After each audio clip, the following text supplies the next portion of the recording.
This is the brief on recent federal moves impacting tribal sovereignty and veteran affairs. So, over the final week of February 2026, Washington pushed out a sudden wave of bills and regulatory shifts that literally dictate how tribes finance their communities and whether veterans can reliably access their earned benefits.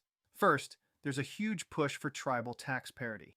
H.R. 7705, the Tribal Tax Investment and Reform Act of 2026, introduced February 26th, aims to treat tribal governments exactly like state and local governments in the federal tax code. You might be wondering, why does this matter? Well, it gives tribes the practical power to use tax-advantaged financing for crucial infrastructure and housing.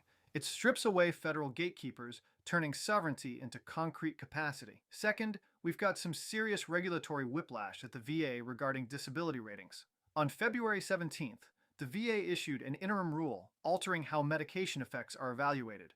But get this, just 10 days later, on February 27th, they completely rescinded it after facing massive stakeholder backlash and litigation fears. While we're back to the old standard, it leaves a messy cloud of uncertainty for any claims processed during that brief 10-day window. Finally, let's look at the new trade-off between security and access for veterans. H.R. 7704, introduced February 25th, mandates multi-factor authentication, or MFA, for high-impact actions at VA call centers. Now, MFA is absolutely fantastic for stopping benefit fraud, but without smart alternatives, it risks completely locking out older, rural, or disabled veterans who face connectivity or device limitations. Ultimately, whether it is securing equitable financing tools for tribal lands or balancing cybersecurity with basic access for veterans, the fine print of federal policy dictates who actually gets to participate.